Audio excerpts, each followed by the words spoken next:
I could see from afar, looking up Wilhelmstrasse towards Unter den Linden, how those 100,000 of people, when they passed Hitler, they just became completely delirious.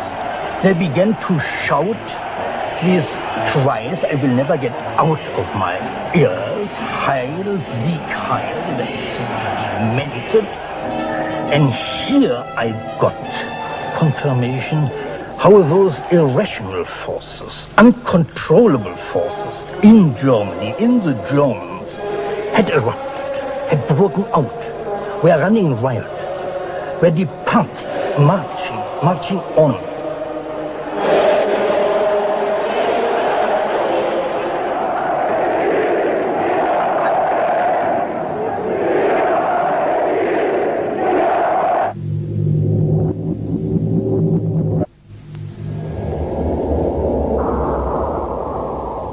And in America too, democracy was under threat from the force of the angry mob.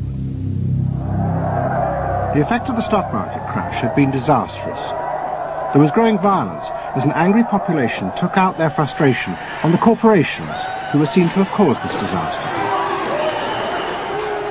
Then, in 1932, a new president was elected who was also going to use the power of the state to control the free market. But his aim was not to destroy democracy, but to strengthen it. And to do this, he was going to develop a new way of dealing with the masses. I am prepared, under my constitutional duty, to recommend the measures that a stricken nation in the midst of a stricken world may require. But in the event that the national emergency is still critical, I shall not evade the clear course of duty that will then confront me. I shall ask the Congress for the one remaining instrument to meet the crisis: broad executive power.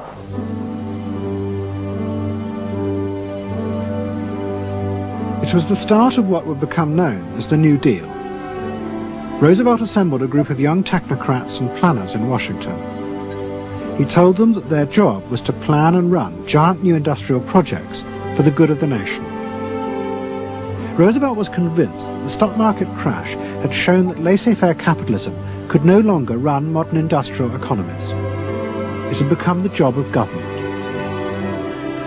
Big business was horrified, but the New Deal attracted the admiration of the Nazis, especially Joseph Goebbels. Wir betrachten die wirtschaftliche Entwicklung in Amerika mit dem allergrößten positiven Interesse. Und wir sind dort der festen Überzeugung, dass Präsident Roosevelt und seine Berater auf dem richtigen Wege sind. Es handelt sich in der Tat um das größte wirtschaftliche und soziale Problem aller Zeiten. Die vielen Millionen Arbeitslosen, die ihre Plätze an den Maschinen und in den Kontoren verloren haben, wieder an ihre alten Arbeitsstellen zurückzuführen. Das kann nicht allein der privaten Initiative überlassen werden. Ausschlaggebend ist, dass die öffentliche Hand mit positiven Maßnahmen eingreift.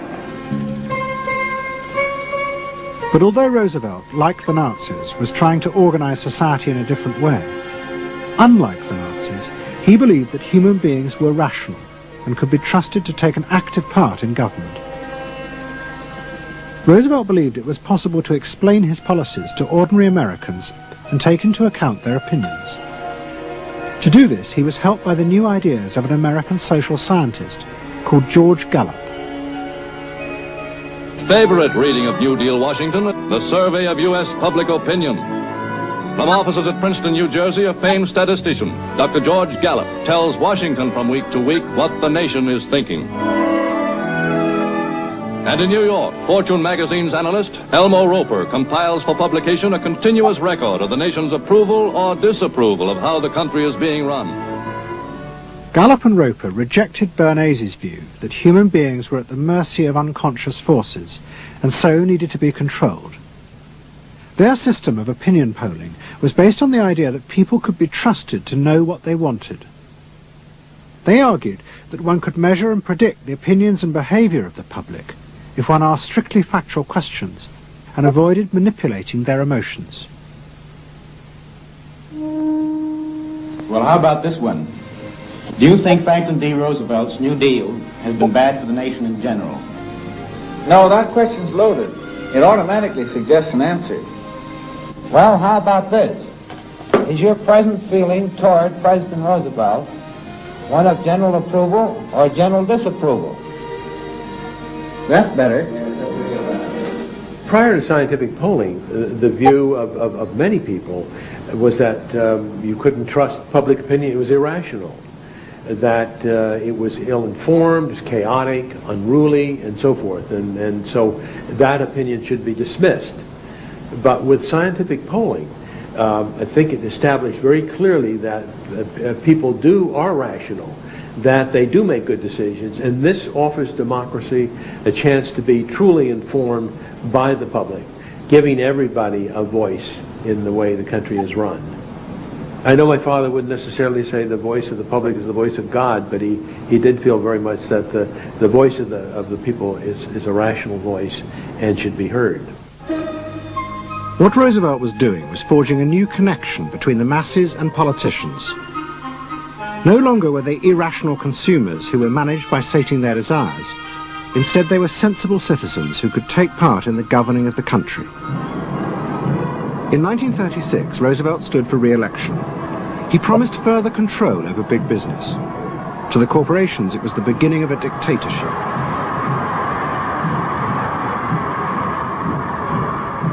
Roosevelt interferes with private enterprise and is running the country into debt for generations to come. The way to get recovery is to let business alone. But Roosevelt was triumphantly re-elected. It looks, my friends, like a real landslide this time. So please let me thank you again and tell you that I hope to see you all very soon and bid you an affectionate good night. Faced with this, business now decided to fight back, to regain power in America. At the heart of the battle would be Edward Bernays and the profession he had invented, public relations. Following that election, business people start to get together and start to carry on discussions, primarily in private, and they start talking to each other about the need to sort of carry on ideological warfare against the New Deal and to sort of reassert the sort of connectedness between the idea of democracy on the one hand and the idea of privately owned business on the other.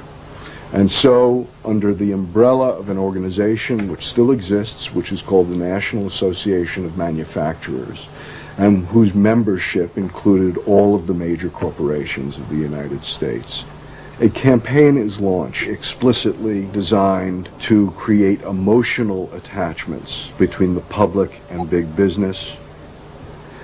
It's Bernays' techniques being used on a grand scale. I mean, totally.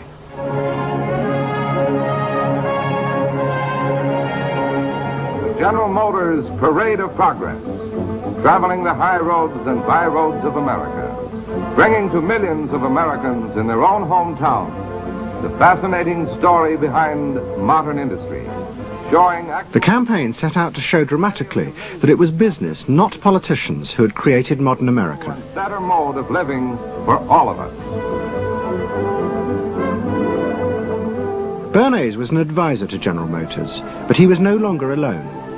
The industry he had founded now flourished as hundreds of public relations advisors organized a vast campaign. They not only used advertisements and billboards, but managed to insinuate their message into the editorial pages of the newspapers. It became a bitter fight. In response to the campaign, the government made films that warned of the unscrupulous manipulation of the press by big business. And the central villain was the new figure of the public relations man.